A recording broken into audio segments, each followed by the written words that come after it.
Good morning. Welcome to Sacred Enzyme. I'm Stacy. I hope you're doing well today. So today I'm going to start a series that is about this A1Atlas celestial object that is in our solar system. And this keeps coming to me because the other day when I just got chills, the other day when I found out about this A1Atlas, I immediately got a thump on my watch because the date that it's coming close to Earth is October 28th and October 29th. Well, I've talked on and on about the importance of the number 28, and I don't know if I've said this or not, but something always happens on my birthday. This is when I started noticing about 5 or 6 years ago that like a celebrity or something would die on my birthday. And it was almost weird to me that of all days, you know, it always seemed to be like somebody really famous or some major event or something would happen on the 28th of October. And I just thought that was really particular that it would be, you know, and then there's notable people throughout history that are born on the 28th. So I started diving deeper into that. That's when I started getting into numerology and stuff really deep, and I come to realize that it's unique because of the World Mother. She controls the menstrual cycles, and the menstrual cycles run on a 28-day cycle.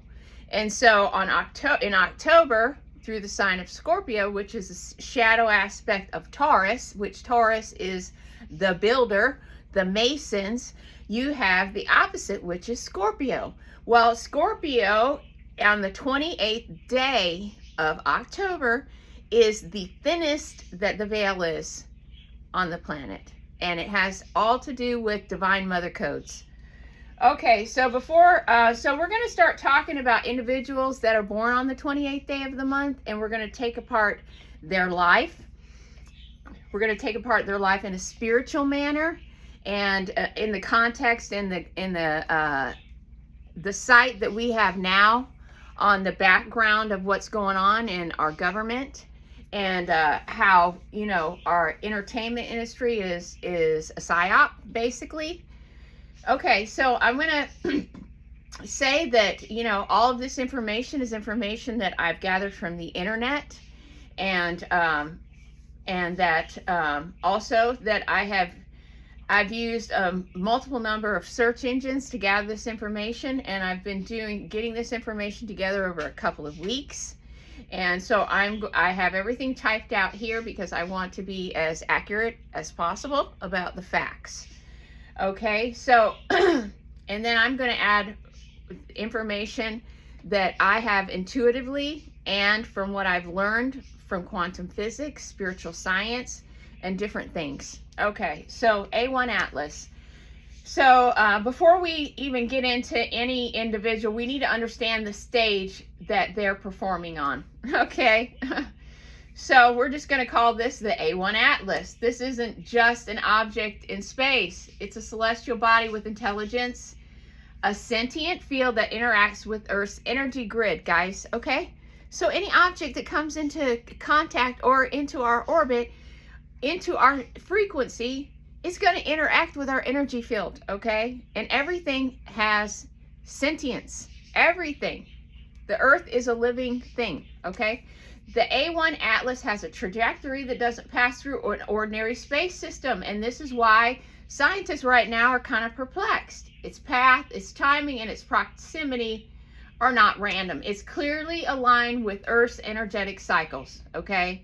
So the proximity timing is October 28th and October 29th. This year, like many years, the A1Atlas will be closest to Earth on October 28th and October 29th. And these key dates appear repeatedly in birthdays of certain individuals that we are going to be looking at. I'm one of these individuals. I was born on the 28th. So I'm included in this, okay?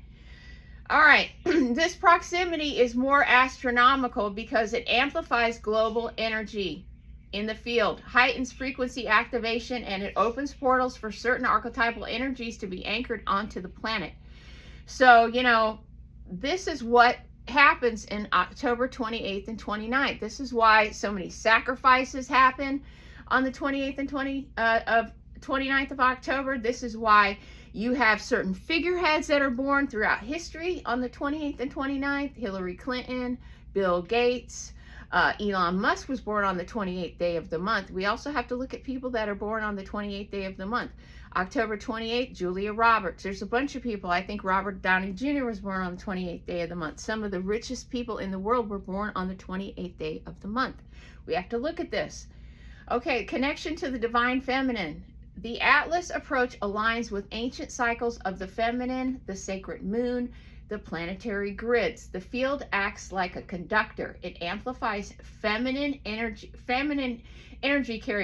carriers or frequency carriers like me, like you, such as certain priestess lines, ritual vessels, or energetic nodes. So the world's mother grid, often dormant or fragmented as it has been over the last 25,000 years, can resonate more strongly through this field, allowing activation points on Earth to become fully operational. So we're going to get a huge upgrade October 28th. Okay, so within this framework, we can begin to see why certain individuals who are born on the 28th of the month, why their bloodlines, mentors, and activations tie into this grid, guys.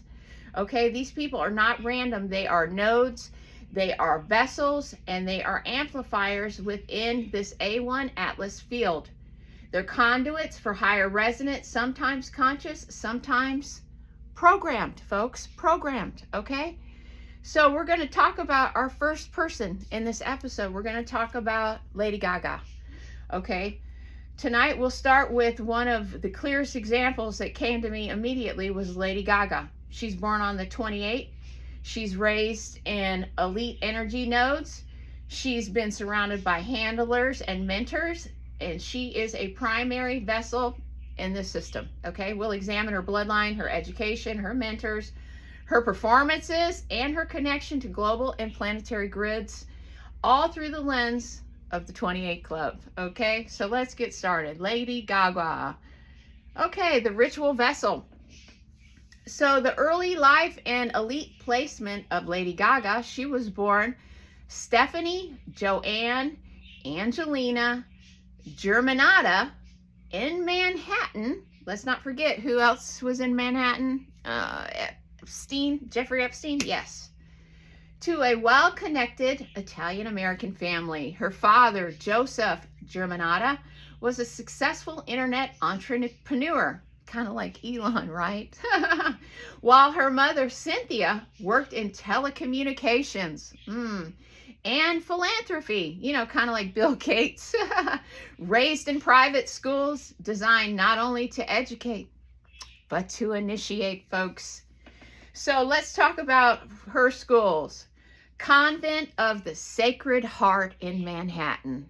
Remember what we were talking about with St. Anne's Shrine? Yes, we were talking about the convents. We were talking about these Catholic convents. The mothers that were sitting on top of these energy nodes, right? Yes, yes, indeed. So, you know, what in the world? So, okay, so her schooling. Convent of the Sacred Heart in Manhattan. It's an all elite, girls only Catholic school with an alumni in political dynasties.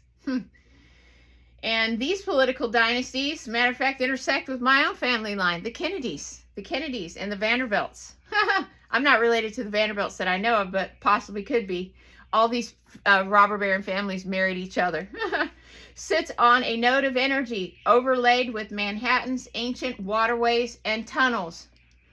New York University. Tisch School of the Arts, positioned in Greenwich Village. Yes, so much stuff comes out of Greenwich, right? Greenwich. Historically a hot spot for occult, counterculture, and artistic energy harvesting, folks. And then her second place, Manhattan. Manhattan as a ritual ground. Well, this was Epstein's mansion was there, like we just mentioned. Elite schools, Wall Street, all the fashion houses, UN headquarters. all in one big little hot spot there, right? A lot of energy going on there. Beneath it, a vast network of tunnels and catacombs connecting nodes of influence. Manhattan acts as a ritual engine, and GaGa was raised inside of it. So the ritual mask of GaGa, dropping her birth name, she become a GaGa, right? GaGa sounds kind of like a chant, a stutter, a mantra type sound, doesn't it? It's like a loop. GaGa, GaGa. Concert performance as ritualized energy harvesting. You remember her meat dress? That was her blood sacrifice symbolism. And then the blood baptism performance that she did when she staged her rebirth ritual. And then let's not forget her wheelchair performance, right? When she was in the wheelchair, right? That was her symbolic trauma encoding. And then she has these reoccurrent themes of simulated death and fire and entrapment. And so let's lead on into how, we get into this way. So we've got the handlers and the mentors that were in her life.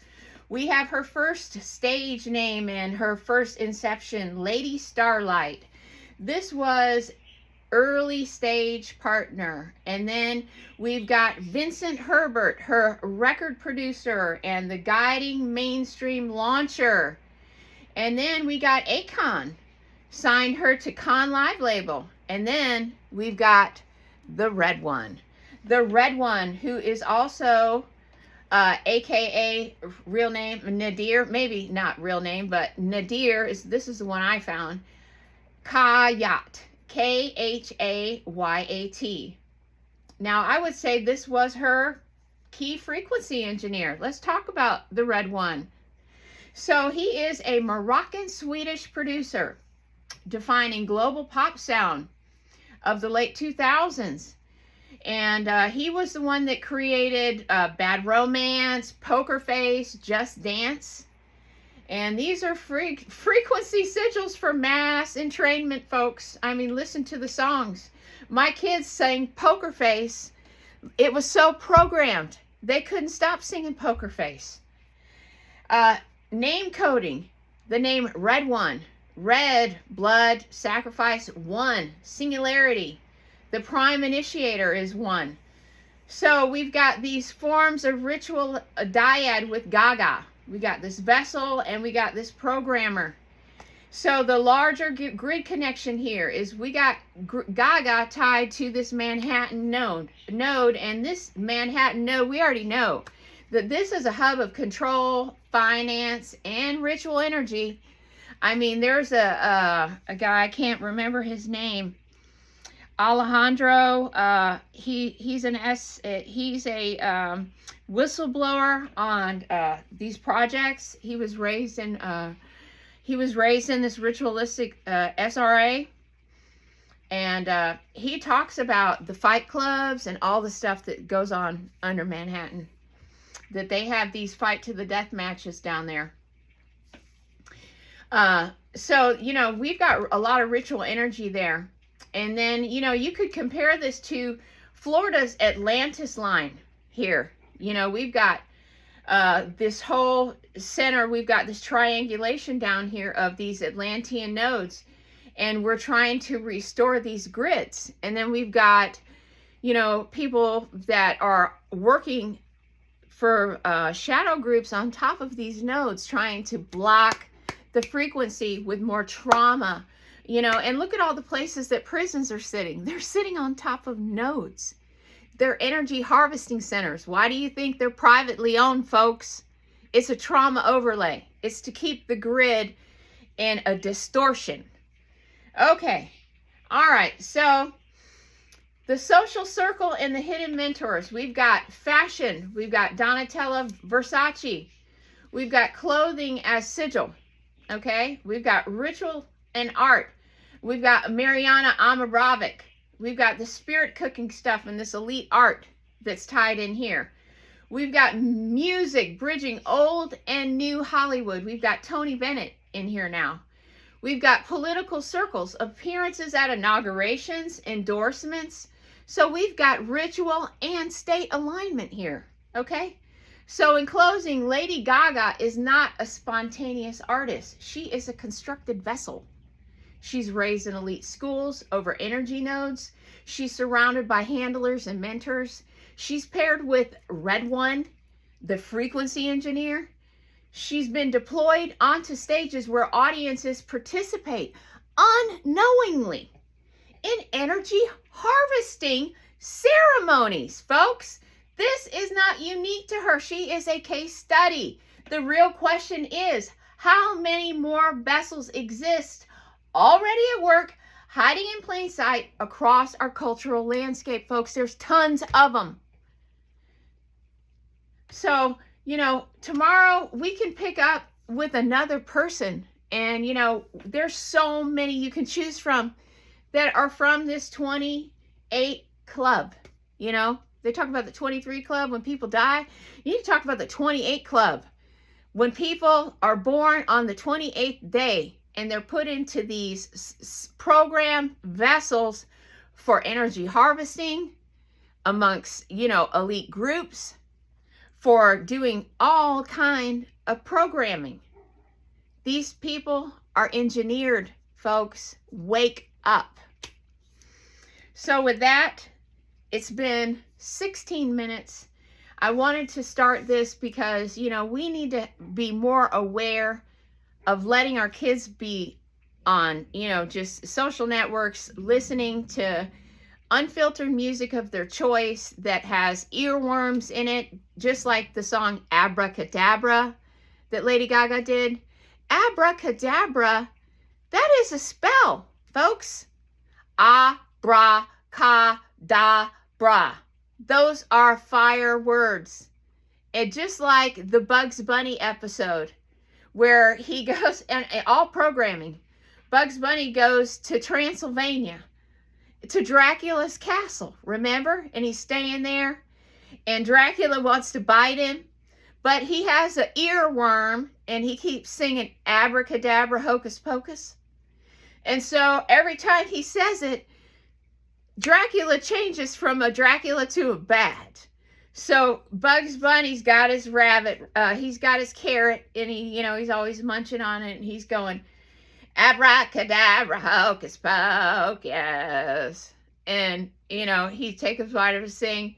And then when the Dracula appears as Dracula, he says, abracapocus, pocus cadabra. And he keeps doing all this, and then the thing keeps changing back and forth. Well, that's disclosure right there. Because hocus pocus and abracadabra are incantations. And we sat in front of the TV as children and growing up in the 70s and 80s, Sunday morning, 10 o'clock, eating our sugar cereal that causes cancer, allegedly, and, breaking our fast before we were forced out to play because, we weren't allowed to sit in front of the TV. We got to watch TV like from 10 to 11 on a Saturday morning is usually when my mom and dad would let us watch TV on a Saturday morning from 10 to 11. We'd sit and eat our, breakfast cereal or whatever. Then we go out and play. But it was usually Super Friends was one of our favorites. My brothers and I loved Super Friends, which was interesting because you had Wonder Twins, right? Truth and fiction. Wonder Twin, Aquaman, right? We got Aquaman, who's obviously Atlantis. Oh, I forgot. I picked this when I just filmed the Alchemy Garden. I took you guys through my garden a few minutes ago when I was taking my dogs out. So I got a pepper in my pocket. It smells pretty good, though. It smells pretty good. Grew that myself. I'm very thankful for it. So anyway, I'm going to end this video. And when you come and find me, I'll be here because we're living in the past, present, and the future all at the same time. And I'm getting ready to go on a Zoom call with one of our viewers. And we'll see if she'd like to record. If we do, we'll post it on the channel. We're going to start having conversations around the world with everyone who is having their awakening, who is remembering their codex, what they're here for. And we're going to share these on this channel. And I'm so looking forward for everyone to come aboard. We're going to build this as a community. This is a community for us. This is not a community for me. This is a community for us. This is a network. And the way that, the way that I understand it is it's going to be like all these little pin dots on a world map, and when we all get our pin stuck in on the map, it just lights up. It just goes like a spider web all across the world. And this is us building the grid. We're building the grid together, all together, joining hands. And we do this because we want to. We do this because we're in it. We're in it for the world. We're not doing this because we're trying to make a hustle. So if you're in it to make a buck, if you're not in it for the right intentions, then you probably don't need to be part of this community, because we're here to make a commitment to Mother Earth and to the planet to bring in a timeline for the future where we are all free of bondage and everyone is equal, and we all know what our divine purpose here is on the planet, and we're embracing it. So with that, I welcome everyone who's interested to contact the channel. My email is hstacy90@gmail.com. Thank you very much. Have a great day, and I hope to catch you on the next one. Thanks for watching Sacred Enzyme. Bye-bye.